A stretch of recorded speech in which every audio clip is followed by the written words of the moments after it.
Bom, pessoal, então vamos lá. Bom dia. Meu nome é Larissa. A gente vai começar hoje a discussão sobre redes de saúde mental. Quem vai estar com a gente é a professora Lumena. A Lumena vai fazer uma fala, vai falar um pouco da experiência dela, da experiência que ela tem na construção do SUS e nas redes de saúde mental. A Lumena é psicóloga e professora do nosso departamento. Lumena, fala um pouco mais de você, se apresenta um pouco com mais profundidade, fala um pouco para a gente do seu caminho, e você tem 20 minutos para fazer essa fala. Bom dia, gente. Acho que vou falar mais da rede de saúde mental do que de mim. Estou brincando. Então, eu vou tentar só apresentar aqui, que eu não sou muito boa nisso, só um minutinho, por favor. Apresentar uma janela, não é isso? Vou lá. Isso mesmo. Porque não está aparecendo. Eu coloquei apresentar uma janela, mas não está aparecendo o PowerPoint aqui que eu quero. Tem que clicar nele, eu acho, é isso? Isso. Se não aparecer o PowerPoint, pelo menos você pode pôr para apresentar toda a tela e aí colocar o PowerPoint, aumentar o PowerPoint que aí ele aparece. Apareceu? Aparece para mim, apareceu para vocês? Não? Ainda não. Ainda não. Tem que deixar ele minimizado, não é? Para poder apresentar? Hein, André? Não, ele tem que estar maximizado na sua tela para poder aparecer para todo mundo. Tá, ele está na minha tela, é. Ao invés de compartilhar uma janela, vai em compartilhar e coloca tudo. Compartilhar toda a tela. Tá, peraí.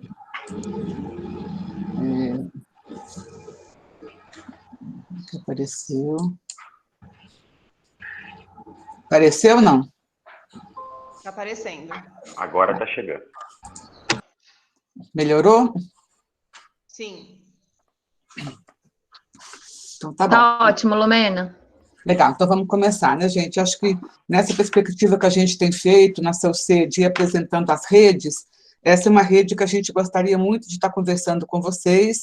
É uma rede de política nacional de cuidado em saúde mental e em álcool e drogas. São duas redes muito próximas, a gente traz elas junto por isso, né? Só que essa política de cuidar dessa forma que a gente vai conversar com vocês hoje, de cuidar da saúde mental e de álcool e drogas, ela não foi sempre assim, né? No Brasil e outros países também, mas no Brasil o atendimento para pessoas que estavam com sofrimento psíquico era completamente centrado em hospital psiquiátrico que a gente chama manicômio, hospício, é a mesma coisa. Foi mudando o nome assim, ao longo da história para poder parecer que estava mais amenizado, mas são exatamente o mesmo tipo de serviço. É um serviço que se baseia numa completa segregação. A pessoa entra lá e lá dentro ela vai ficar muitos meses, muitos anos, às vezes mais que décadas, né? E o Brasil tinha grandes manicômios, então manicômios que eram milhares de pessoas dentro dele, né? E nos anos 70, começa no Brasil, também na Itália, enfim, né? O Brasil muito inspirado na Itália naquele momento, começa um movimento que a gente chama o movimento da reforma psiquiátrica brasileira, que entre 70 e 80 foi um movimento que foi agregando, né, movimentos sociais, foi agregando movimentos de trabalhadores, foi agregando docentes de algumas universidades, foi agregando, enfim, famílias, familiares, né, mesmo usuários de saúde mental, e esse movimento foi buscando propor uma ruptura com aqueles marcos conceituais, né? E o movimento dos trabalhadores em saúde mental foi fundamental, foi um ator central nesse processo de busca de reverter esse modelo manicomial de cuidado, né? E essas fotos aí são fotos verdadeiras, né, do manicômio de Barbacena, tem um livro importante sobre o manicômio de Barbacena, e os trabalhadores que trabalhavam dentro dos hospícios, começaram a denunciar as condições subhumanas, maus tratos, nos grandes manicômios, principalmente, Carujuqueri, a Colônia Juliano Moreira, o Hospital de Barbacena, que ficou reconhecido no mundo todo. Então, você veja que as pessoas ficavam sem roupa, né? Elas dormiam no colchão, né? Às vezes sem colchão, sem nenhum tipo de lençol, porque achavam que essas pessoas iriam usar tudo aquilo que tinha à disposição como uma forma violenta, né, de exercer ali o seu cotidiano. Então, essa era a realidade do Brasil até esse momento, né, dos anos 80, 70. Infelizmente, continuamos ainda com alguns serviços assim, né? Então, esse movimento social, ele foi exigindo mudanças. A gente teve, em 87, a primeira conferência de saúde mental, que teve muitos conflitos, começou a discutir isso de uma forma mais concreta, mas não chegou a deliberar nada. Em 87, esse é um marco nessa política. A gente teve o segundo encontro do Movimento de Trabalhadores em Bauru, e nesse encontro dos trabalhadores foi forjada essa insígnia de por uma sociedade sem manicômios, foi assumido como uma luta antimanicomial, e aí o 18 de maio ficou marcado como o dia dessa luta, né? São todas fotos de São Paulo, né, em movimentos que a gente tem feito, são recentes, né, nessa perspectiva de marcar essa luta por uma sociedade sem manicômios. Nos anos 90, foi assumido como um direito, né? Passou a ser um direito de cidadania, as pessoas poderem ser tratadas no modelo que não fosse um modelo de isolamento, de segregação. E essa mudança no campo ético-político, ela reconhece um direito da cidadania das pessoas que até então eram tratadas como pessoas sem direitos, né? Como pessoas que não tinham nenhum poder sobre sua própria vida. E depois de 12 anos tramitando no Congresso, à época era o deputado Paulo Delgado, hoje não está mais na Câmara, mas ele colocou, em 89, logo em seguida, portanto, desse processo da Constituição, desse movimento, ele apresentou um projeto de lei no Congresso para poder tornar legal, né, ter base jurídica essa proposta desse antimanicomial, e só 12 anos depois ela foi aprovada. O Congresso Nacional, assim como hoje, mas naquela época talvez mais ainda, ele tinha muitos deputados que eram donos de hospitais, e donos de hospitais psiquiátricos, inclusive uma liderança importante no Congresso à época era dono de um grande hospital psiquiátrico. Então, esses 12 anos tramitando tinha a ver com essa disputa interna do Congresso, inclusive com interesses econômicos que estavam permeando essa discussão. A lei que até então regia a saúde mental no Brasil era um decreto de 1934, ou seja, durante muitas décadas o Brasil teve apenas um marco legal. Então, o que é importante é dizer que é uma política pública, essa política de saúde mental e álcool-drogas, e como toda política pública, ela disputa mundos, ela disputa possibilidades de estarmos construindo uma outra sociedade. Ela está dentro do SUS, né, e ela acontece sempre num território, como todas as outras políticas acontecem, né? E esses territórios trazem potencialidades e contradições que vocês vão ver ao longo da conversa, que interagem muito com essa política. Uma política que tem princípios claros, que tem princípios definidos, que tem princípios que vão pedir de cada um de nós, quando passa a trabalhar nessa rede, uma posição. Como toda política, né, o Jorge conversou sobre isso, outras pessoas também, como toda política, está no papel uma coisa, para ela virar, de fato, uma realidade, depende da postura e da escolha de cada trabalhador. Então, esses são princípios que são princípios todos ligados aos direitos humanos e que são pessoas que devem ser tratadas como pessoas em sofrimento, mas, antes de tudo, como cidadãos, né? Então, esses princípios fazem toda a diferença na construção dessa política. O princípio da liberdade é um princípio central, talvez o primeiro princípio que ordena, né, que coloca as bases para essa política de cuidado em saúde mental e álcool e drogas. Um princípio que diz que hospitais psiquiátricos, manicômios, hospícios e locais de internação fechada e isolada, como comunidades terapêuticas, não fazem parte da rede. Hoje, assim como os hospícios, os hospitais psiquiátricos foram centro da rede para a saúde mental, as comunidades terapêuticas têm sido colocadas mais recentemente como centro da rede de cuidado a pessoas em álcool e drogas, para quem não tem a perspectiva antimanicomial. O resgate da capacidade de autonomia é central. Tratar a pessoa como indigente, como incapaz, como foram tratadas durante décadas, então pessoas que tinham que ficar, como vocês viram naquela foto de Barbacena, tinham que ficar dopadas o tempo todo, sem conseguir saber nem o que estavam fazendo, era um princípio que a gente radicalmente coloca hoje, o resgate da autonomia como um contraponto a isso. O direito de ir e vir na cidade, né? Você não pode viver 26 anos, 25 anos trancado num hospício e perder até a sua condição de pertencimento a um território. E a não utilização da internação compulsória como um instrumento muito frequente, né, nesse processo de reclusão. Quando eu era secretária municipal de saúde, por exemplo, o juiz mandava internar compulsoriamente uma pessoa, né, e aí eu dizia para ele era autoridade jurídica para mandar internar, mas eu era autoridade sanitária para dizer aonde internar. e a pessoa ir para um CAPS 24 horas, que é um serviço também que prevê um acolhimento noturno. Então, essa é a disputa permanente que a gente tem nesse processo de cuidado. O vínculo é um outro princípio fundamental, né?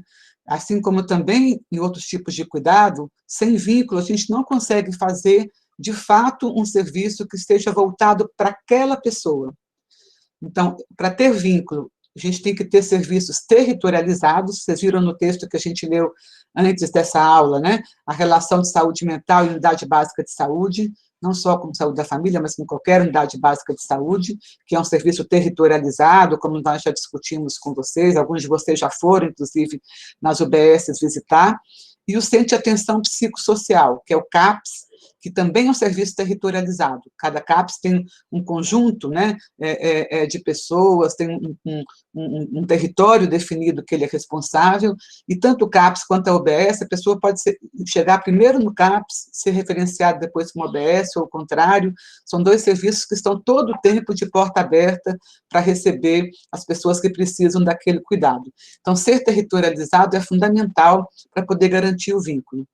Tendo um vínculo, a equipe se responsabiliza pela pessoa, e aí essa pessoa que tem mais vínculos será o profissional de referência para cada usuário. Eu tenho que ter alguém na equipe que é referência, senão fica um cuidado solto, um cuidado que ninguém está, de fato, se preocupando com um detalhe, aquela pessoa não está vindo, o que pode ter acontecido com ela, hoje ela não está bem. Então, o vínculo é central nesse processo de cuidado. Não desistir das pessoas, mesmo que a vida pareça difícil. E nessa área, vocês vão ver, né, se tiver oportunidade depois de conhecer ou de trabalhar, que é muito desafiador. E esse vínculo, ele permite um cuidado singular, que é aquilo também que a gente vem discutindo em várias redes, que é a construção de um projeto terapêutico singular, que respeite como a pessoa é, como é que ela vive, os seus desejos, os seus interesses, seus sonhos. A gente vai ver, né, uma vez a gente estava cuidando de Braços Abertos, que é um projeto que cuidava das pessoas em situação de rua, de uso mais abusivo de álcool e drogas, e uma pessoa que estava lá há muitos anos, já estava na rua há muito tempo, mais de 12 anos, e tinha sido um grande cabeleireiro, morava aqui em Higienópolis, enfim. O sonho dele era voltar a ser cabeleireiro, e foi esse sonho que fez a gente construir com ele o seu projeto terapêutico singular. E, para isso, é preciso de uma rede, né? Uma rede que não seja só uma rede de cuidado em saúde, é uma rede que tem que ter essa parte do cuidado, do tratamento, voltado, né, para a sua condição também de sofrimento psíquico e uso abusivo de álcool e drogas, mas também tem que ter moradia. Nesta rede não dá para cuidar das pessoas que estão muito vulneráveis sem pensar alternativas de moradia e de geração de renda, para poder garantir a autonomia. Portanto, uma rede que é a rede de saúde, é central, fundamental, mas que se conecta com uma rede intersetorial. Os Braços Abertos, por exemplo, ele tinha cultura, esporte, segurança, habitação, assistência social, então sempre uma rede intersetorial e uma conexão necessária com a rede existencial daquela pessoa. Então, uma rede que se constrói na conexão dessas três redes que tem que estar todo o tempo ali, né, voltada para construir um projeto com cada pessoa que está entrando nessa rede.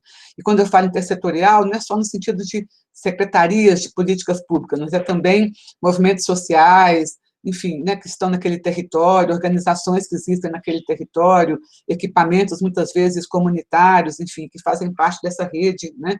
E a rede existencial não é só a família biológica, pode ser aquele companheiro que está junto na rua há 5 anos e fica a pessoa mais próxima daquela pessoa que está sendo cuidada por nós. Então, essa rede, agora eu vou falar da rede da saúde especificamente, ela tem serviços que são serviços que compõem o que a gente está chamando de RAPS, que é a Rede de Atenção Psicossocial, que, como o Jorge também falou na primeira aula, para ser uma rede viva, tem que ser uma rede produzida que tem que pegar a possibilidade de relação dos trabalhadores de cada serviço. Então, se não sentar as pessoas do CAPS, com as pessoas da UBS, com as pessoas da urgência, né, com as pessoas da escola, eu não consigo, de fato, que essa rede seja uma rede viva. Então, esse é um ponto bem importante para que a gente possa construir essa rede de cuidados na saúde mental e álcool e drogas, né? Então, o Hospital Geral faz parte, né? A UPA, ou pronto-socorro, faz parte. Muitas vezes a pessoa nunca foi tratada, nunca foi cuidada em nenhum serviço de saúde, tem um agravamento da sua situação psíquica, e ela chega primeiro na urgência, ou está em situação de rua, no uso abusivo de drogas, né, e passa mal e é levado para a situação de urgência. Então, se nós não temos a sensibilidade, por exemplo, na urgência, para acolher essas pessoas, aí a gente não consegue que essa pessoa acesse uma rede. Se ela chega lá, for tratada clinicamente e mandada embora, ela não terá acessado uma rede de cuidados. Então, qualquer um dos serviços da rede pode ser uma porta de entrada. Às vezes a escola percebe que aquele adolescente está faltando muito, e aí fica sabendo pelos colegas que ele saiu de casa, está em situação de rua, né? E aí a gente tem que pensar nos nossos preconceitos com relação a essas situações. Então, já encontrei, por exemplo, uma menina de 16 anos na rua, e ela estava numa situação bastante vulnerável. Quando fomos conversar com ela disse que estava na rua porque ela era estuprada pelo padrasto desde que ela tinha 9 anos. Então, antes de falar assim, volta para casa, a rua não é lugar de adolescente, a gente tem que entender que pessoa é aquela que a gente está ali na frente, o que leva ela àquela situação, e o que de fato a gente tem que fazer para cuidar da pessoa que está conosco ali. Ou também, por exemplo, o uso de drogas, né? Todo mundo usa drogas. Tem pesquisas que mostram que nenhuma sociedade até hoje existente de humanos não usou algum tipo de droga. Pode ser medicação. Eu, por exemplo, tomo vinho toda noite com meu marido, enfim, mas estou aqui trabalhando junto com vocês, e depois vou fazer reunião até 8 horas da noite hoje. Portanto, essa droga que eu tomo à noite, ela não atrapalha, ela não muda substancialmente a forma como eu vivo. Então, na questão de drogas, a questão não é uma questão moral, usar ou não usar droga, é o termo abusivo, é aquela droga que está, vamos dizer assim, tomando o tempo, né, de vida da pessoa. O Roberto Canori, que é uma liderança importante nessa área, ele falou, quando a gente estava trabalhando juntos, ele falava uma questão que para mim foi muito, muito importante para poder conversar sobre drogas, né? O que importa é o tempo do dia que a pessoa fica sob efeito da droga. Então, alguém, já conheci vários, né, trabalhando nessa rede, alguém que fica todo dia sob efeito da droga, e ele não consegue fazer mais nada na vida a não ser estar sob efeito da droga. Ele perde seus afetos, ele perde as relações sociais, ele perde a possibilidade de trabalhar.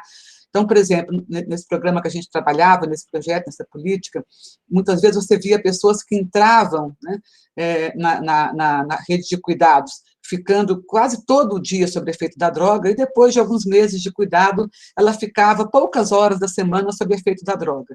Então, não tem aquela questão moral, drogas não, você não pode ter contato com a droga. Então, é um processo de cuidado centrado em cada pessoa e voltado para esses princípios que a gente está falando antes, né?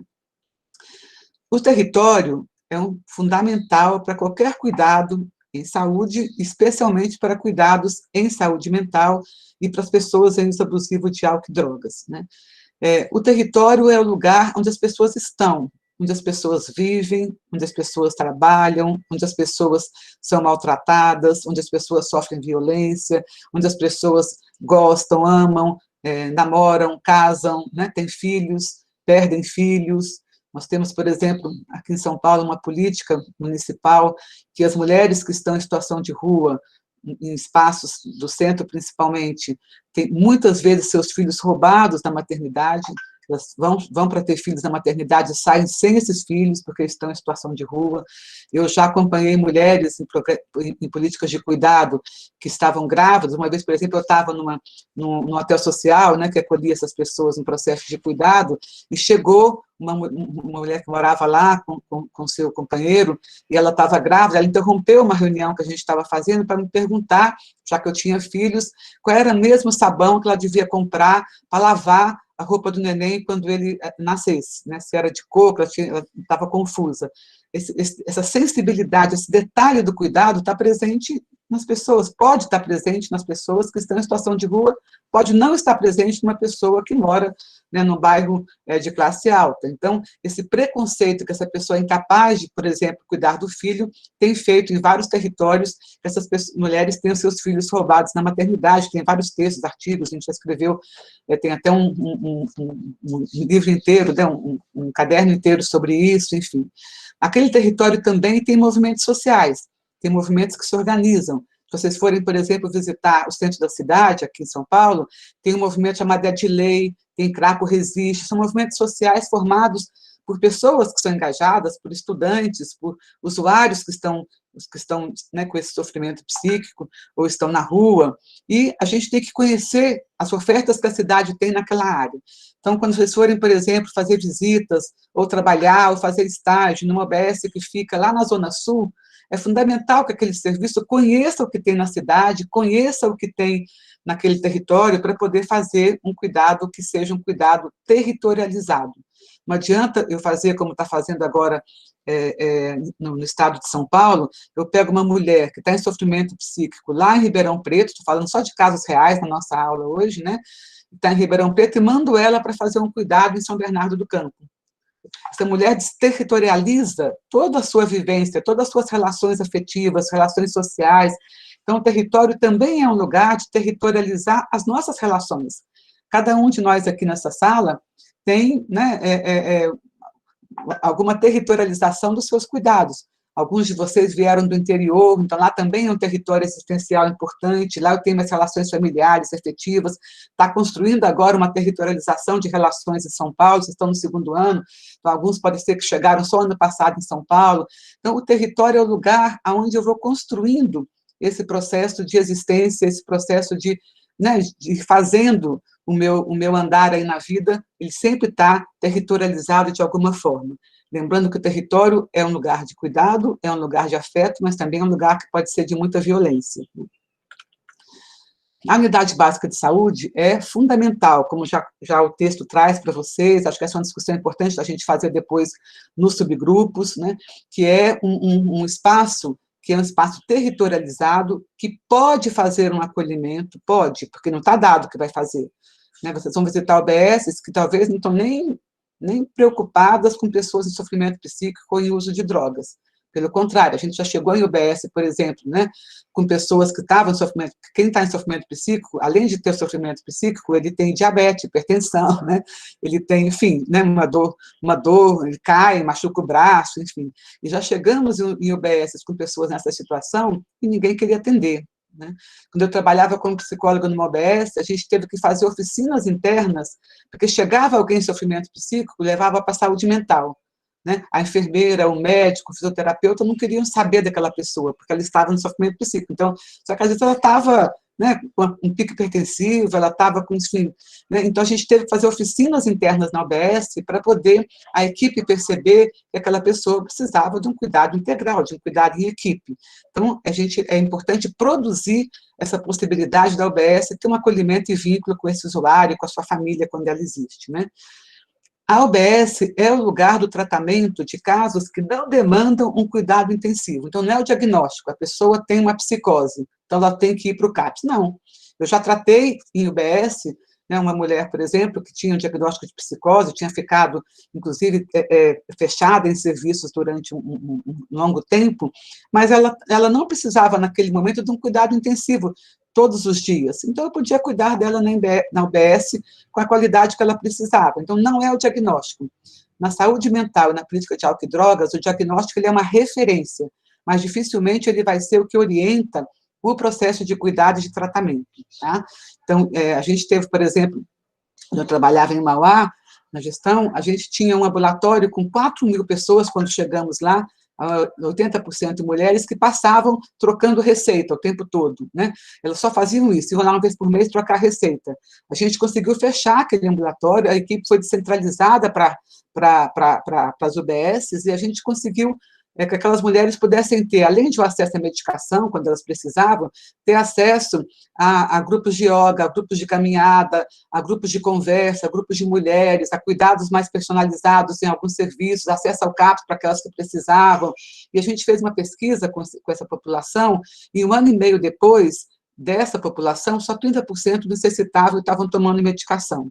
Portanto, não é centrado no diagnóstico, eu posso ter uma depressão que precisa ser cuidada no CAPS, uma depressão que pode ser cuidada num serviço menos intensivo, como é o caso da OBS.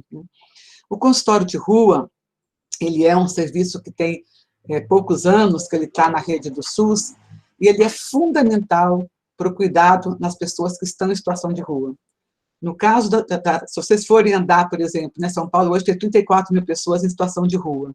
Uma grande parte dessas pessoas estão em sofrimento psíquico grave e estão com um uso bastante abusivo de drogas. Outras não. Nós temos também, isso é uma questão que eu aprendi só trabalhando na rua, nós temos pessoas que querem estar na rua.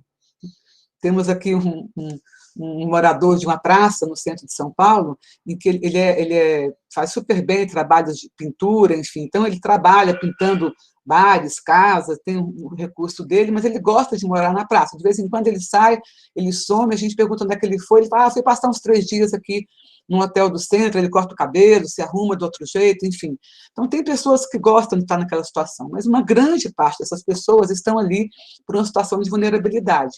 E elas vão desenvolvendo na rua, mesmo que ela não tenha tido isso antes de ir para a rua, vão desenvolvendo esse uso abusivo de drogas, vão desenvolvendo esse sofrimento emocional bastante importante. Então, o consultório de rua é um serviço que vai até essas pessoas. Como eu disse para vocês antes, é muito difícil para essas pessoas, muitas vezes, chegarem sozinhas na UBS, porque elas não são recebidas. Uma vez estava com um senhor, né, com diabetes que não estava tratando, com uma ferida grande, né, no pé, e a gente foi levado, o consultório de rua foi levado para a UBS, e a enfermeira só quis atendê-lo depois que conseguimos lavar a perna, enfim, tirar. Então, muitas vezes as pessoas estão com um cheiro que não é fácil de conviver, porque estão sem acesso à água, enfim. Então, nem sempre, mesmo o serviço sendo com a porta física aberta, essas pessoas conseguem acessar o serviço. Então, o consultório de rua, ele vai até as pessoas que estão em situação de rua. Ele vai até as pessoas que muitas vezes não chegam. Então, eles trabalham até 11 horas da noite, revezando, logicamente, a equipe, né? Trabalham debaixo do viaduto, junto com as pessoas que estão ali, os jovens que estão ali. Eles não vão com a intenção de colocar a pessoa no carro e levar a pessoa para o serviço, eles vão cuidar das pessoas na rua. Claro que muitas vezes nesse cuidado, nesse vínculo que vai se formando com as pessoas, algumas precisam acessar o serviço e o consultório leva essas pessoas até o serviço, acompanha as pessoas até o serviço, muitas vezes fica ali, porque a pessoa não consegue ficar sozinha. Então, esse foi um serviço que fez toda a diferença no cuidado das pessoas em situação de rua. Ele tem uma função de cuidar das pessoas na rua, e ele tem a função de articular o cuidado daquela pessoa em rede, de articular o cuidado daquela pessoa com outros lugares que ela precise. Alguém, por exemplo, que deixou a escola, um adolescente que deixou a escola, e nesse cuidado com o consultório de rua, quer voltar à escola. O consultório de rua vai com ele até a escola, conversa, às vezes não. A gente teve, por exemplo, uma menina, né, que estava grávida, que tinha 19 anos, ela tinha saído de casa, porque quando souberam que ela estava grávida, ela foi expulsa de casa, o consultório de rua cuidou dela na rua, ajudou ela a fazer a ponte com a unidade básica do pré-natal, depois com a maternidade, foi junto nesse processo, e enquanto fazia isso, essa equipe foi também conversando com a família, foi, né, levando para a família o processo que ela estava vivendo, e no final, quando ela conseguiu chegar na maternidade e ter o seu filho, a família já estava num outro processo e foi buscá-la na maternidade. Então, esse é um caso que a gente conseguiu essa conexão, e outros a gente não consegue, né? E aí a gente tem que lidar com aquela pessoa com o que ela tem de possibilidades de cuidado. Por exemplo, no hotel social que foi desmanchado, né, aqui no centro de São Paulo, quando acabaram com o programa de braços abertos, várias pessoas que moravam naquele hotel passaram a viver na rua em volta do espaço do hotel. Por quê? Porque elas tinham criado uma relação entre elas, e elas eram, naquele momento, a família afetiva que elas tinham. Era do lado do mercado municipal, e também no mercado municipal elas tinham criado relações, elas conseguiam acesso à comida. Uma vez no hotel, a gente chegou lá e eles estavam fazendo uma bacalhoada, né? Por quê? Porque as pessoas do mercado tinham dado para eles pedaços de bacalhau que não tinham sido vendidos. Então, essa relação territorial, muitas vezes, faz com que as pessoas continuem naquele espaço, mesmo quando perdem o acesso a um serviço público de cuidado, né? E central também para o consultório de rua é esse princípio, que é chamado normalmente redução de danos, mas o Lancet, que é uma liderança muito grande nessa área, infelizmente faleceu há alguns anos, falava não é redução de danos, é ampliação de vida, porque o que eu quero não é reduzir um dano da pessoa, eu quero ajudar aquela pessoa, apoiar aquela pessoa para ela poder ampliar a vida no processo que ela tem ali, né, que ela está vivendo, enfim, que ela está fazendo. Uma vez, foi muito interessante essa ampliação de vida, a gente estava com uma república terapêutica, que é um espaço de moradia transitória para pessoas em situação de rua, e tinha um senhor, né, que estava na rua já há alguns anos, usando bastante drogas. A droga mais comum na rua não é o crack, não é a cocaína, é o álcool, né? Ela é a droga que 90% de quem está em uso de drogas usa, então é a droga mais comum. Ele estava no uso muito abusivo, ele foi depois com cuidado, em rede, enfim, chegou para essa moradia transitória, ele já estava na saída, já estava no processo de saída, já tinha feito todo um projeto terapêutico que ele estava caminhando. E aí chegou um grupo, né, da Organização Mundial de Saúde para conhecer essa experiência. E eles iam visitar essa república terapêutica, que é essa moradia transitória. E quando eu cheguei lá com a equipe, eu levei um susto, porque assim, tinha quase um banquete preparado, né, ali, e ele chegou para receber a equipe, ele tinha sido cozinheiro antes, ele estava nesse processo já de saída, né, tinha trabalhado em hotéis bons da cidade, e ele falava inglês, né, nem sabia. Ele recebeu a equipe em inglês, né, começou a conversar com a equipe falando inglês, eu não sei, né, não tenho tanta fluência em inglês, então tinha coisa que eu não conseguia nem entender a conversa que eles estavam tendo. Ele mostrou toda a casa, chegou num quarto e falou, aqui a gente não pode entrar, porque a pessoa pediu para não ser incomodada, mas o restante dos moradores estava andando junto, ou seja, é uma ampliação de vida que a gente busca nesse processo de cuidado. E, para isso, o coração da rede são os centros de atenção psicossociais, tanto aqueles, como é o caso desse, um CAPS de saúde mental. É fundamental que o CAPS funcione 24 horas, que ele garanta o atendimento na crise. Você não pode chegar às 6 horas da tarde e falar, desculpa, eu estou fechando, vai embora e volta amanhã. Essa pessoa está no meio de uma crise importante de cuidado psíquico, né? Portanto, ele tem que garantir o que a gente chama de hospitalidade noturna. O Ticanor brincava, não é um leito, né? É um sofá, aquele sofá amigo que você tem em casa, seu amigo chega, terminou com a namorada, está mal, chorando, você fala, fica aí hoje, né? Fica aqui, depois a gente vê. Então, é esse espírito que tem a hospitalidade noturna num CAPS. É o espírito de um lugar de cuidado e para isso tem que trabalhar em rede. A unidade de urgência, como eu já falei, né, para casos gerais que chegam lá, tem que ser encaminhados depois de cuidado para a rede. O Centro de Atenção Psicossocial de Álcool e Drogas, que é um outro serviço que tem uma dinâmica bem diferente da dinâmica do outro CAPS. Hoje até estou repensando, acho que a gente deveria pensar um outro nome para esse serviço, porque ele tem uma dinâmica bastante diferente, um outro jeito dele funcionar, mas ele é o coração da rede de cuidado em álcool e drogas, e ele atende a crise, ele acolhe essa pessoa, e ele, a partir do cuidado intensivo, ele vai construir com essa pessoa uma articulação em rede, né? Nós temos o Centro de Atenção Psicossocial Infantil, que é bem importante, ele atende crianças e adolescentes com transtorno grave, faz um trabalho bem importante com família e escola. Esses meninos, muitas vezes, essas meninas, quando estão com um sofrimento grave psíquico, elas vão para a escola, não conseguem ficar, não conseguem fazer as atividades que estão previstas, se elas não tiverem um cuidado especial, elas não conseguem reconstruir esse seu jeito de estar no mundo, esse seu jeito de fazer relações. Então, esse é um serviço bem importante, e também não tem muito tempo que ele está na rede, né? Ele é um serviço mais recente. O Centro de Atenção Psicossocial Infanto-Juvenil para meninos e meninas que estão em uso de álcool e drogas, tanto na infância e na juventude, como para a população adulta que está em situação de rua, o masculino é muito mais presente do que o feminino, né? Vem aumentando o número de meninas e mulheres, mas ainda é muito mais masculino esse público, né? Essa população.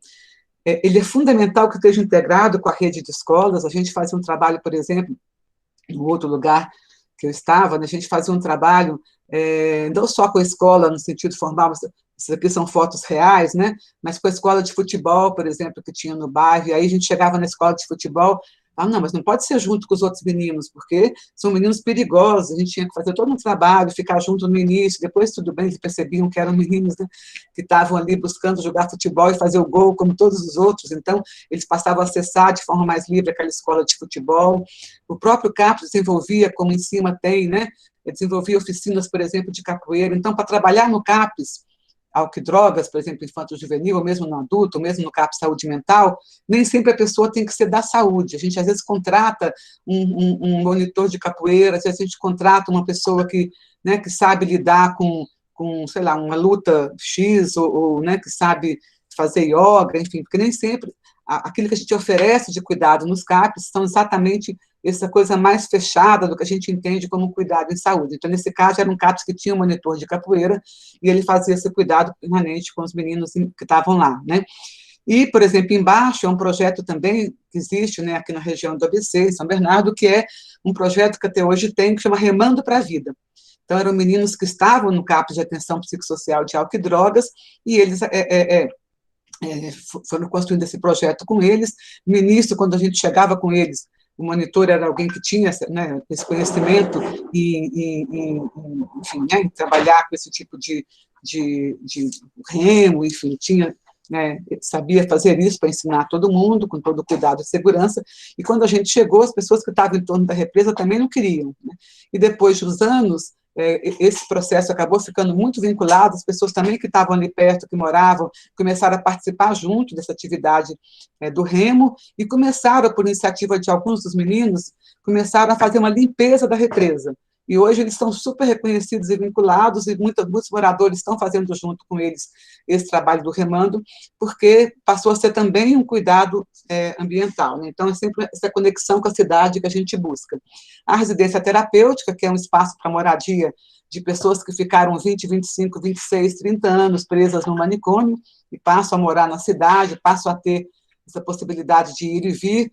Às vezes, a gente chegamos a alugar uma casa num bairro mais rico, e a população se organizar para que aquela casa não pudesse ser aberta, porque as pessoas têm medo, né, das pessoas, elas têm um preconceito, que essas pessoas vão, enfim, né, trazer algum tipo de perigo. Se a gente conseguir sair da pandemia, quem for visitar serviços dessa rede vai visitar a residência terapêutica, e acho que é uma das experiências mais interessantes que a gente pode ter, né, com relação a essa rede de saúde mental. É muito interessante conversar com as pessoas que estão nessa situação de poder agora viver, né? Tem, por exemplo, residências que são perto de um estádio de futebol, e eles vão quase todo dia que tem jogo, né, no estádio de futebol. Isso cria uma relação com a cidade, isso cria um jeito, né? Teve, por exemplo, um morador que a gente percebeu que ele não estava comendo. Aí, 2, 3 dias depois que ele estava lá, fomos perguntar para ele por que ele não comia. E ele falou que não tinha tocado o apito ainda, porque tinha 22 anos que ele só comia quando tocava um apito. Ele chegava, sentava numa mesa e tinha uma comida. Então, o projeto terapêutico dele passou por ele conhecer o que era uma geladeira, lembrar o que era um fogão, ir na feira, escolher o que ele queria comer. Ele nunca tinha escolhido nesses 22 anos o que ele queria comer. Eu, por exemplo, não gosto de brócolis, então eu posso escolher não comer brócolis. Ele não tinha essa chance, né? Então, o projeto terapêutico dele foi construir, ele andar na cidade e aprender que o alimento era algo que ele podia fazer, que ele podia escolher. Então, cada um tem a sua história, né? Então, estou caminhando já, né? Então, a República Terapêutica é a moradia, essa casa é para sempre. Essa casa é uma moradia transitória, enquanto a pessoa está em tratamento em álcool e drogas, como aquele senhor que eu contei, né, que falava inglês.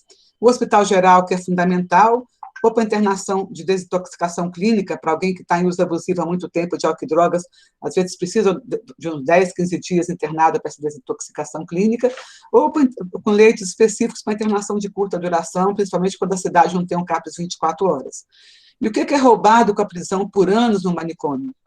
É roubado o poder da pessoa de direito à cidade, de fazer escolhas, de ir e vir, de escolher os seus afetos, de falar eu quero fazer, eu não quero fazer.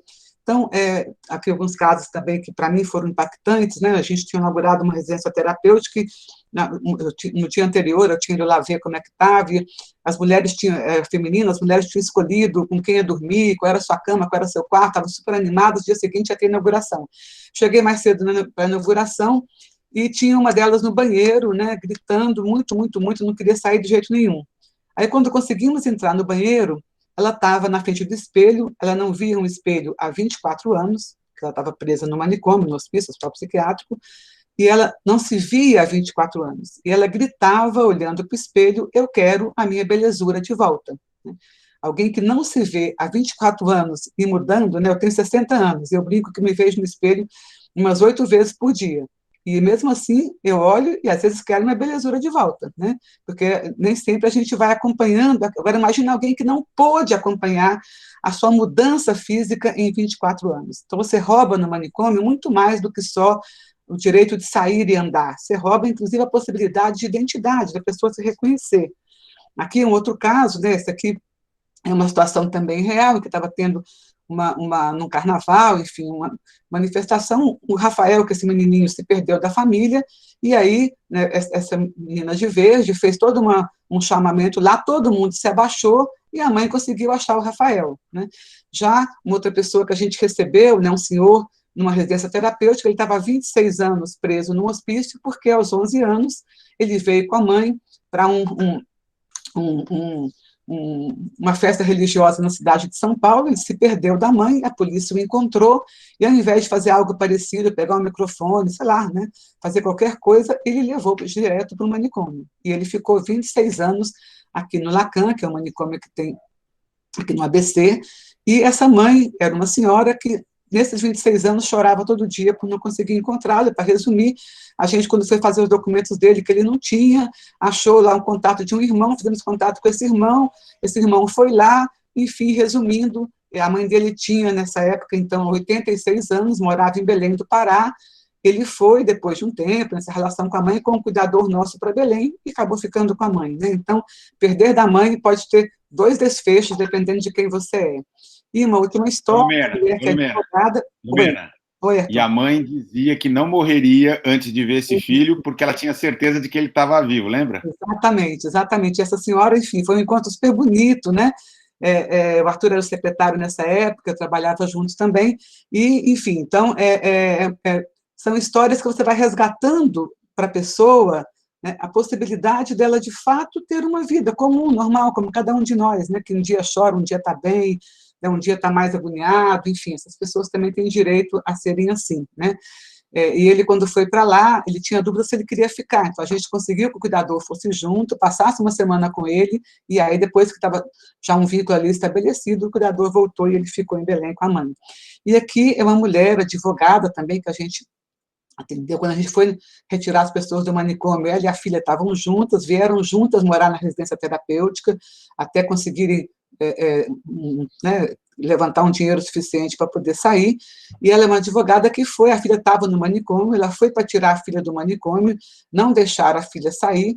Muitas vezes as pessoas têm, por exemplo, benefícios financeiros, né, que o governo dá, e aí esse benefício ficava com o diretor do manicômio, então vários interesses atravessavam esses 20, 25, 26, 18 anos presas. Ela foi tirar a filha, não deixaram a filha sair, ela brigou e ficou presa no manicômio por 10 anos. Né? Então, antigamente, no início há muitos anos atrás, um grande motivo de ir para o manicômio era a mulher ter um caso fora do casamento, por exemplo, né? Encontrar um outro amor melhor do que aquele que estava na casa dela, prendendo ela dentro de casa.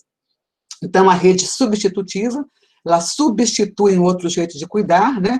Então, esse nome é bem importante, porque hoje, na política atual, ela não é mais substitutiva, então é uma rede que vai colocar essa possibilidade de cuidado nessas redes abertas que a gente falou, né? E de uma forma que não seja necessário nenhum serviço fechado. Para isso, a geração de renda é fundamental, as fotos são sempre reais. Então, antigamente, o que fazia com essas pessoas? Dava para elas pintar um pano de prato que ia ficar ali como uma atividade terapêutica. Mas não é isso que elas precisam de autonomia. Então, a gente tem que criar, lembra aquelas 2 bolinhas que a gente conversou lá atrás, né? Moradia, geração de renda e cuidado? Então, é fundamental ter espaço de geração de renda. Muitas vezes tem restauração de imóveis, então o caminhão da prefeitura que pega móveis deixados na rua, leva para a oficina, eles restauram os móveis e ficam lindos, né? E depois vende, customização de roupas, a pastelaria, por exemplo, foi um sucesso na cidade, enfim. Então, a gente tem vários encontros, né, como esse Capsule Fashion Week, por exemplo, que faz desfiles, né, de roupas customizadas e criadas pelos usuários, e as pessoas compram, enfim. Então, é fundamental ter espaço de geração de renda. Onde não tem, você não consegue ajudar na autonomia. Então, é um projeto que acredita que toda a vida vale a pena, não só a vida das pessoas que estão circulando, como nós, né? Vamos e não vamos para a faculdade, resolvemos namorar, terminar, enfim, né? Trabalhar. Então, é uma política que tem conseguido mudar histórias, né? Esse prêmio Arthur Bispo do Rosário é um prêmio muito interessante, que trabalha com a arte que essas pessoas produzem, já ganhou, inclusive, prêmios também, né? Apostando no mundo que pode ser mais inclusivo. Então, é um projeto de mundo. As pessoas que têm uma concepção manicomial acreditam no mundo onde nem todo mundo tem que viver em liberdade e com os direitos de cidadão. As pessoas que apostam, os trabalhadores que apostam no mundo com a política antimanicomial, trabalham em outra perspectiva. Então, aqui uma carta de Bauru, 30 anos depois daquele encontro que eu falei, a gente fez um outro encontro em Bauru para marcar os 30 anos. Essa carta é uma carta que está disponível na internet, a grande mudança dela é que foi incorporado álcool e drogas em infância que não tinham há 30 anos atrás. Então, hoje, né, esse é o último slide que fala de texto, né? Esse, hoje, infelizmente, depois de 30 anos, passando por todos os governos do Collor, né, até o governo Lula, os governos mais recentes, todos esses governos tiveram coordenação de saúde mental antimanicomial, e agora, infelizmente, com o governo Temer e agora com o governo do Bolsonaro, a gente tem uma mudança na política, que é o retorno do manicômio da terapêutica ao centro da rede. Já se inverteu o financiamento desses serviços e dos serviços abertos. Hoje, esses serviços têm muito mais financiamento do que o serviço aberto. Hoje, a aposta que eles têm em transformar o CAPS em um ambulatório centrado no atendimento médico e medicação, como aquele que a gente conseguiu fechar em Mauá, né, que não faz cuidado longitudinal, cuidado permanente, mas atende, medica e vai embora, e não tem um investimento em rede. O serviço de saúde é fechado nele mesmo. E uma grande criminalização dos usuários de drogas. Então, essas pessoas são levadas lá no centro da cidade, no início, há poucos anos atrás, 3 anos atrás, passava um caminhãozinho da prefeitura, que depois o Ministério Público Estadual conseguiu proibir, falando, né, com o microfone na mão, falando, quem quer comunidade terapêutica, vem aqui, quem quer comunidade terapêutica. Eu me lembrei de quando eu morava no interior de Minas, que passava um caminhão falando, né, banana, banana, banana, para a gente poder comprar. Então, é um jeito diferente de ver as pessoas que estão em situação de rua e álcool e drogas. Mas também a gente tem várias pessoas da sociedade que vão percebendo a importância de uma luta por manicômio nunca mais, uma luta por cuidado e liberdade. Isso aqui, por exemplo, é a Escola de Samba do Rio, Unidos do Cubango, que fez do manicômio nunca mais o seu tema. E embaixo, no mesmo ano, o Carnaval na Cracolândia, as pessoas estão exatamente como a gente fica no Carnaval, né, fantasiadas, cantando, dançando. Então, às vezes a poesia ajuda a explicar mais o que a gente está querendo dizer. O Anel de Barros diz que quem anda no trilho é trem de ferro.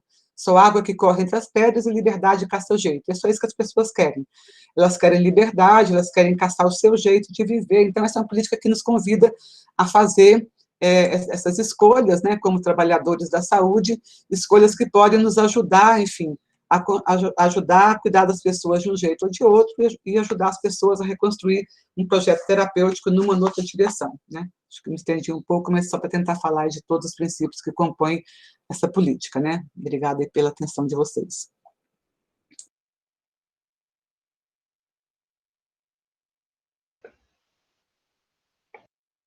Obrigada, Lumena. A Nana e a Ju elaboraram uma atividade para a gente hoje, né? Elas pensaram no material para a gente discutir. Nana, quer contar um pouco como que a gente pensou essa etapa da atividade de hoje? Sim. Oi, gente, bom dia a todos e todas. Obrigada, Lumena. É sempre bom ouvir sua aula de saúde mental, acho bem legal. Então, o que a gente pensou? A gente vai passar um trechinho de um documentário que chama Estamira, que é um documentário bem premiado, muito forte, assim, uma história muito de uma mulher que trabalhava e morava no Jardim Gramacho, no aterro sanitário, né? E viveu por lá 22 anos. Aí a gente vai passar um trechinho para vocês desse documentário, um trechinho de algumas experiências do cuidado em liberdade, né, de alguns projetos de geração de renda, de São Bernardo do Campo, que tem a ver com a apresentação da Lumena também. Eu acho que a Lumena chegou a apresentar brevemente alguns desses projetos. Então, também sou um tanto leiga aqui com as tecnologias, mas vamos na fé que vai dar certo. Então, é aqui apresentar agora. Vocês vão me ajudando aí, por favor. Deixa eu só complementar, Nana. A gente pensou nesse filme, pessoal. Bom dia a todos. Eu, Nana e a Lumena somos psicólogas, então acho que essa é uma área que a política de saúde mental ela é mexe bastante conosco. E quando nós pensamos nesse trecho do Estamira, que é esse documentário que a Nana comentou, fica o convite para quem tiver possibilidade, interesse, assistir o filme inteiro. É um filme muito, muito bonito, muito forte. Mostra a vida dela, né, dessa personagem. Ele é totalmente real, é um filme que conta a história de vida dela. E é uma mulher que passa aí, né, pelos serviços de saúde mental, e ela é diagnosticada como tendo esquizofrenia, e muito consciente de si, né? Então é um documentário muito sensível, que eu acho que serve aí também para a gente quebrar alguns preconceitos que a gente vai criando na nossa mente. Então deixo aí o convite para quem puder, ele está disponível na internet, é bem fácil de achar. Então quem tiver possibilidade de assistir o documentário inteiro, que aí é outra apropriação do material. Era isso, Naninha, manda ver. Não, só para complementar, eu estava pesquisando a vida dela, né? Ela morreu tem uns anos, assim, morreu aos 70 anos. Ela tinha diabetes e ela procurou um serviço de saúde por conta de uma infecção no braço, mas ela demorou para ser atendida e acabou tendo uma infecção generalizada e faleceu. E aí, isso está na internet, né? O próprio diretor do filme fez uma nota de pesar falando que, enfim, foi uma mulher muito negligenciada em muitos níveis, né? Assim, enfim, eu acho que vale a pena mesmo ver o filme, porque esse trecho, embora ele já gere bastante discussão, tem toda uma trajetória que é apresentada da vida dela, né? É bem importante que a gente, como a Lumena colocou, né, a gente conhecer as histórias de vida, né, porque assim, a princípio você olha e fala, é uma esquizofrênica, é uma psicótica, mas tem muito mais vida do que um diagnóstico, né? Então eu vou tentar abrir aqui, gente, vamos lá.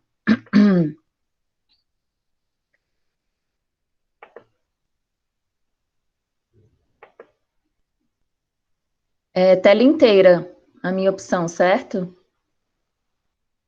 Ou uma guia do Chrome? Pode ser. Os dois dão certo. Se você tiver com o vídeo na guia do Chrome, mas a tela inteira é mais tela que não falha. Tela inteira não falha? Eu coloquei uma janela, mas aí eu não entendo. Vixe. Tá. Vamos lá. Não, peraí. Eu acho que eu vou na outra opção.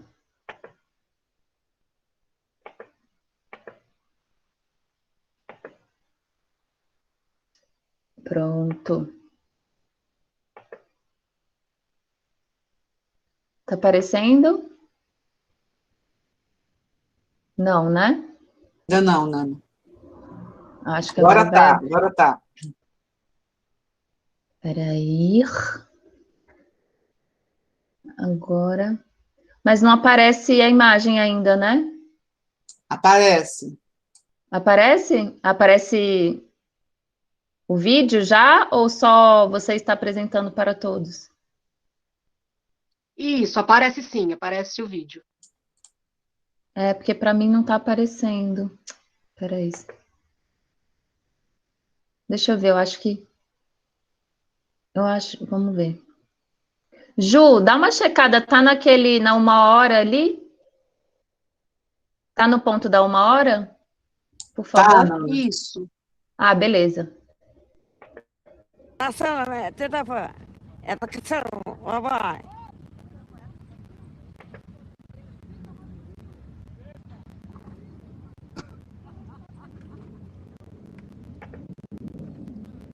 Voilà, tchau.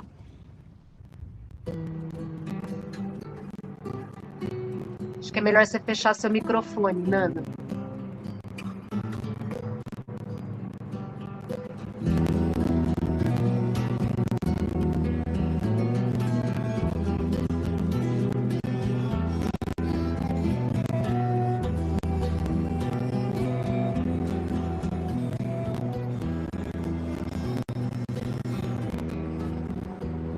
A doutora me perguntou se eu ainda estava escutando as vozes que eu escutava. E eu escuto os astros as coisas, os pressentimentos das coisas. E eu, tem hora que eu fico pensando, como é que eu sou lúcida?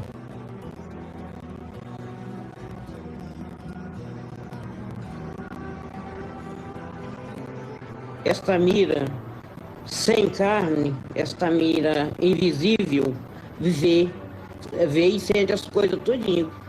Por isso que eu sou esta mira mesmo, né? Tem vez que eu fico pensando, mas eu não sou um robô sanguíneo. Eu não sou um robô. Eu falei pra doutora Alice, minha cabeça tem hora que vai até choque, assim, não dói não, dá agonia, dá choque. Bate assim igual a onda do mar, tchá, tchá, igualzinho a onda do mar.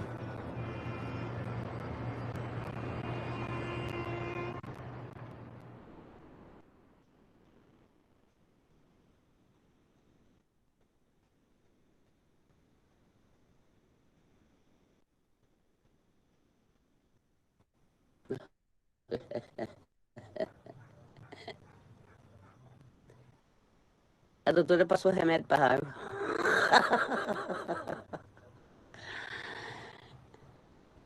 Eu fiquei muito decepcionada, muito triste, muito profundamente com raiva dela falar uma coisa daquela. E aí ela ainda disse ainda, sabe o quê? Que Deus que livrasse ela, que isso é magia, telepatia, a mídia e o caralho. Porra, pra quê, pô? Ela me ofendeu demais da quantia. Aqui, ó. Ó o retorno, 40 dias. Presta atenção nisso. Olha, e ainda mais, eu conheço médico mesmo. Direito, entendeu? Ela é copiadora. Eu sou amigo dela, eu gosto dela, eu quero bem a ela, quero bem a todos. Mas ela é copiadora. Eles estão, sabe, fazendo o quê? Dopando quem quer que seja com um só remédio. Não pode. O remédio, quer saber mais do que esta mira? Presta atenção. O remédio é o seguinte. Se fez bem, para. Dá um tempo. Se fez mal, vai lá, reclama, como eu fui 3 vezes, na 4ª vez que eu fui atender. Entendeu? Mas eu não quero mais deles, não. Eles copiando o tal de diazepam, então, naturalmente, eu fico mais louco. Entendeu agora? O tal do diazepam. Não, eles vão lá só copiam. Uma conversinha qualquer e só copiar e tom. Ah, o que é, rapaz? Ah, isso não pode não, senhor. Como é que eu vou ficar todo dia, todo mês, cada marca, e eu vou lá apanhar o mesmo remédio? Não pode? É proibido. A lei! Não pode.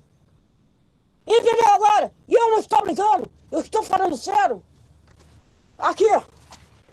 Deixa eu ver como é que é o remédio. E eu ia devolver a ela, porque os viciados deles, porque não sou eu.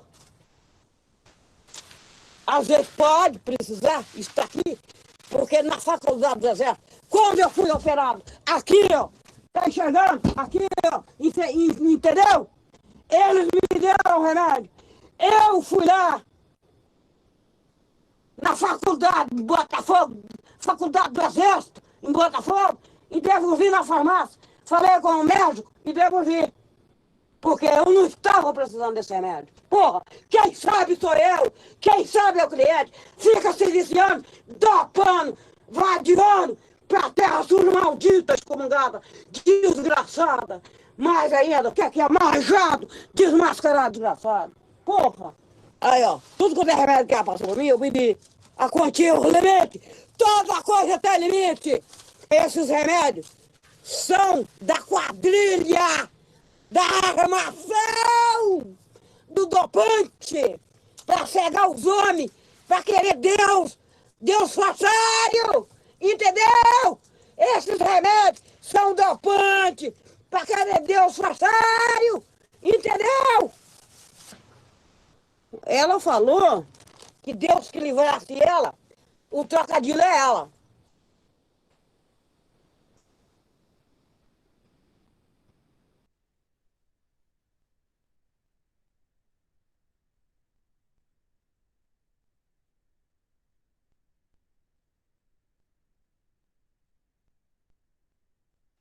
Essa é a Estamira. Gente, eu vou passar agora um trechinho de um outro dos projetos lá de São Bernardo do Campo, dos projetos de cuidado em liberdade. E aí depois a gente vai para os pequenos grupos para discussão, tá bom? Aí vocês se organizam cada grupo para criar o link e tal, já podem fazendo isso de repente, enquanto eu me organizo aqui.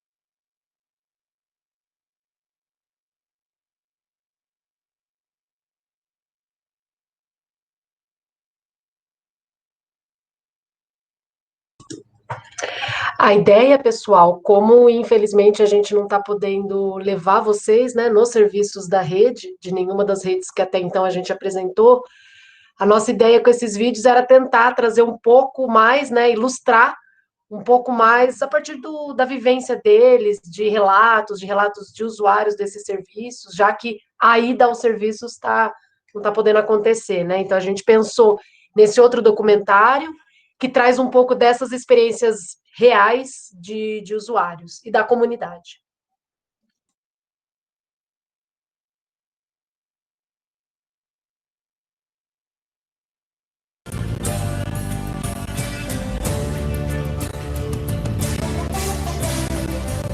São Bernardo do Campo aposta desde 2009 no cuidado em liberdade, na afirmação da cidadania e na não violação dos direitos das pessoas em sofrimento psíquico. E nesse exercício de cidadania, o usuário assume o protagonismo de seu processo de cuidado, das suas emoções, da sua vida e da vida na cidade. Nesta caminhada lado a lado com a pessoa em sofrimento, os avanços são incontestáveis e se materializam em ações como as que veremos a partir de agora. Bom dia, meu nome é Eduardo, tenho 36 anos, sou residente aqui de São Bernardo do Campo e sou motorista carreteiro. Faz 6 meses que eu faço parte do projeto Remando para a Vida e tem sido muito importante para a minha vida. Ele tem me dado força, tem me feito conseguir reconquistar minha família novamente, recuperar a confiança de todos e esse aqui é nosso consultório. As margens da represa Billings andam um pouco mais limpas atualmente, graças à contribuição de adolescentes e adultos usuários dos CAPs da cidade. A iniciativa é do projeto Remando para a Vida, originado no CAPs Infanto Juvenil, que inovou na área da saúde mental ao propor a água como elemento terapêutico. Espaço de promoção de sociabilidade e oportunidade de acesso ao esporte e lazer, o projeto também promove a integração na vida da cidade e a consciência ecológica. Um exemplo é o mutirão de limpeza realizado na represa Billings, que une usuários do CAPs, familiares e voluntários. A cada vez em que eu entro dentro dessas águas para remar junto com esse pessoal, eu me torno cada vez um ser melhor, porque eu passo a refletir o quanto é um grupo, o quanto o grupo precisa um do outro. Para mim não tem coisa melhor que estar numa clínica à beira-mar, à beira-represa, né? Que é legal pra caramba, assim, ter nossos amigos, nós compartilhamos nossos momentos de felicidade. Dentro do Remando, nós não falamos sobre drogas, só falamos, nós no Remando somos uma família, todo mundo igual, o psiquiatra, o paciente, todo mundo, somos todos igual, uma família. Eu já tive até alta já do CAPS, mas eu tô no saio do projeto e continuo no CAPS até hoje. Reconstruir minha família, eu consegui rever minha filha, meus filhos, estou com a minha esposa, montei meu próprio negócio, tenho um carro, consegui comprar meu carro e graças a Deus estou aqui no Remando. E é isso aí.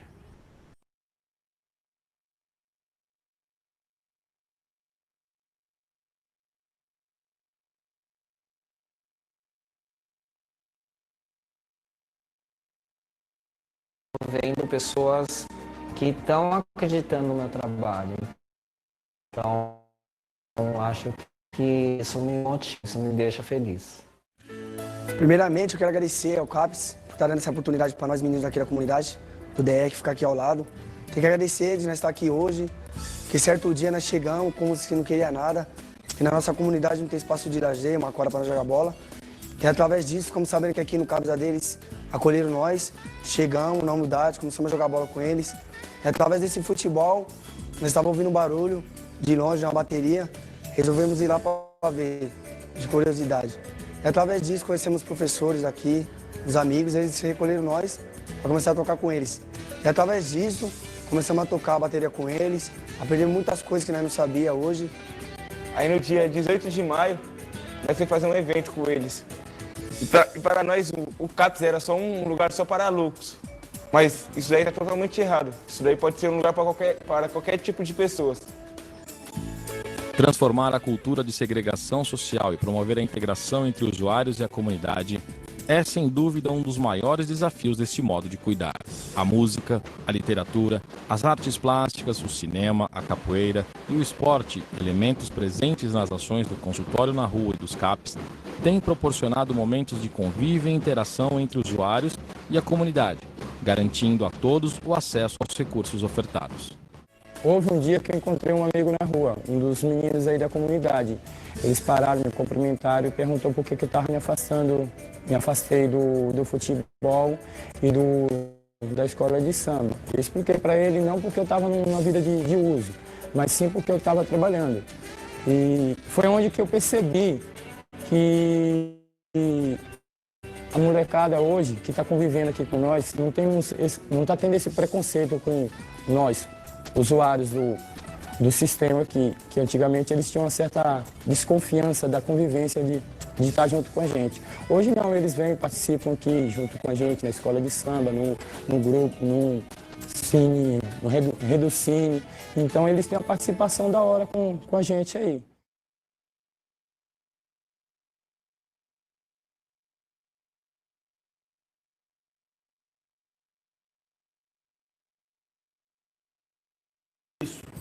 E estou me sentindo muito bem na Associação Mente Ativa. Hoje, pedi a Deus a nosso pareceu quem tirou eu de lá, passou para aqui, pronto. Aqui pode dizer que foi o céu. Aqui está o lugar melhor do mundo, pode dizer que aqui é o céu. Fui amarrado, fizeram o que não presta comigo, fizeram toda a bagunça comigo. Para não dizer que aquele foi, pode dizer que foi o lugar ainda pior do mundo do que o lugar que eu fui criado, como eu falei. Para os que viveram boa parte da vida em hospitais psiquiátricos, apartados da vida social, limitados e esquecidos em espaços frios e impessoais, para os que perderam laços sociais e a individualidade, confinados e segregados em instituições fechadas, o conceito de inserção na sociedade parecia algo irreal e utópico.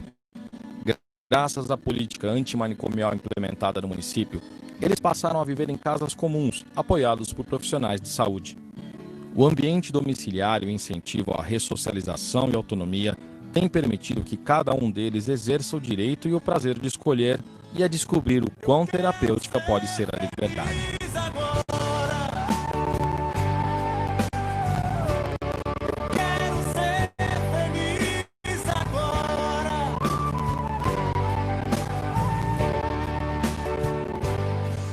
Em meio a tantas reformas legais e administrativas sendo propostas em todo o país, a reforma psiquiátrica acontece, mesmo que lentamente, quase sem ser notada pelos que não estão à mesa de debates. Em São Bernardo do Campo, a reforma psiquiátrica tem promovido o alívio do sofrimento, o exercício do protagonismo, a participação e emancipação social. E ao acolher os segregados e excluídos, ao se envolver com as pessoas em sofrimento onde a vida acontece, Ao somar com a diferença, São Bernardo se transforma todos os dias em uma cidade cada vez melhor de se viver.